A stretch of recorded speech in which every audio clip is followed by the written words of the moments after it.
नमस्कार दोस्तों, आप सभी लोग कैसे हैं? आइए आज कार्तिक मास की कथा सुनते हैं। पुराणों के अनुसार जो व्यक्ति इस कार्तिक माह में स्नान, दान तथा व्रत करता है, तो उसके सारे पापों का अंत हो जाता है। श्री कृष्ण जी ने तो यहाँ तक कहा है कि कार्तिक का यह महीना भगवान श्री कृष्ण को अति प्रिय है। इस महीने में किया गया थोड़ा सा भजन भी बहुत ज्यादा फल देता है। भगवान श्री हरि विष्णु ने स्वयं कहा है कि कार्तिक माह मुझे अत्यधिक प्रिय है। वनस्पतियों में तुलसी, तिथियों में एकादशी और माहों में कार्तिक मुझे अधिक प्रिय है। जो प्राणी जितेंद्रिय होकर ऐसा करता है, वह यज्ञ करने वाले मनुष्य से भी अधिक प्रिय लगता है। उसके समस्त पाप दूर हो जाते हैं। सा करने से अश्वमेध यज्ञ के समान पुण्य फल मिलता है। कार्तिक माह की पूर्णिमा तिथि पर व्यक्ति को बिना स्नान किए नहीं रहना चाहिए। आइए कार्तिक मास की कथा सुनते हैं। किसी गांव में एक बुढ़िया रहती थी और वह कार्तिक का व्रत रखा करती थी। उसके व्रत खोलने के समय कृष्ण भगवान आते और एक कटोरा खिचड़ी का रखकर चले जाते। बुढ़िया के पड़ोस में एक औरत रहती थी। वह हर रोज यह देखकर ईर्ष्या करती कि इसका कोई नहीं है, फिर भी इसे खाने के लिए खिचड़ी मिल ही जाती है। एक दिन कार्तिक महीने का स्नान करने बुढ़िया गंगा गई। पीछे से कृष्ण भगवान उसका खिचड़ी का कटोरा रख गए।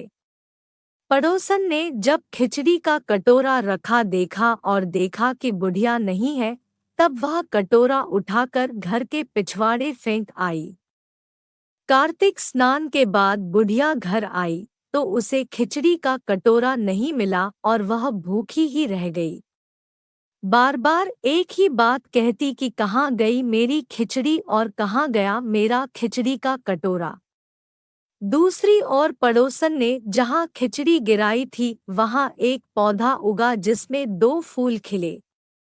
एक बार राजा उस ओर से निकला तो उसकी नजर उन दोनों फूलों पर पड़ी और वह उन्हें तोड़कर घर ले आया। घर आने पर उसने वह फूल रानी को दिए, जिन्हें सूंघने पर रानी गर्भवती हो गई। कुछ समय बाद रानी ने 2 पुत्रों को जन्म दिया। वह दोनों जब बड़े हो गए तब वह किसी से भी बोलते नहीं थे, लेकिन जब वह दोनों शिकार पर जाते तब रास्ते में उन्हें वही बुढ़िया मिलती जो अभी भी यही कहती कि कहाँ गई मेरी खिचड़ी और कहाँ गया मेरा कटोरा। बुढ़िया की बात सुनकर वह दोनों कहते कि हम हैं तेरी खिचड़ी और हम हैं तेरा कटोरा। बार बार जब भी वह शिकार पर जाते तो बुढ़िया यही बात कहती और वह दोनों वही उत्तर देते। एक बार राजा के कानों में यह बात पड़ गई। उसे आश्चर्य हुआ कि दोनों लड़के किसी से नहीं बोलते, तब यह बुढ़िया से कैसे बात करते हैं। राजा ने बुढ़िया को राजमहल बुलवाया और कहा कि हम में से तो किसी से ये दोनों बोलते नहीं हैं, तुमसे यह कैसे बोलते हैं। बुढ़िया ने कहा कि महाराज मुझे नहीं पता कि ये कैसे मुझसे बोल लेते हैं। मैं तो कार्तिक का व्रत करती थी और कृष्ण भगवान मुझे खिचड़ी का बेला भरकर दे जाते थे।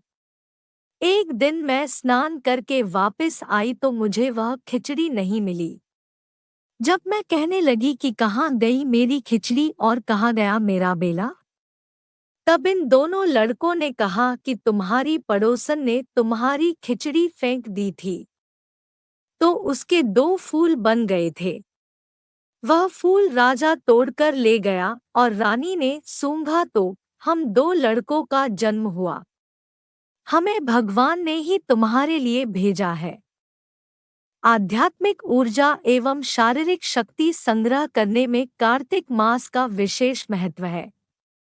इसमें सूर्य की किरणों एवं चंद्र की किरणों का पृथ्वी पर पड़ने वाला प्रभाव मनुष्य के मन मस्तिष्क को स्वस्थ रखता है।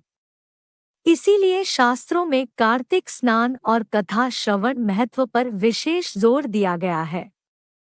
धार्मिक कार्यों के लिए यह मास सर्वश्रेष्ठ माना गया है। आश्विन शुक्ल पक्ष से कार्तिक शुक्ल पक्ष तक पवित्र नदियों में स्नान ध्यान करना श्रेष्ठ माना गया है। श्रद्धालु गंगा तथा यमुना में सुबह सवेरे स्नान करते हैं। जो लोग नदियों में स्नान नहीं कर पाते हैं, वह सुबह अपने घर में स्नान व पूजा पाठ करते हैं। अगर आपको यह जानकारी अच्छी लगी तो मेरे वीडियो को लाइक करें और साथ ही मेरे चैनल को सब्सक्राइब करना ना भूलें। धन्यवाद।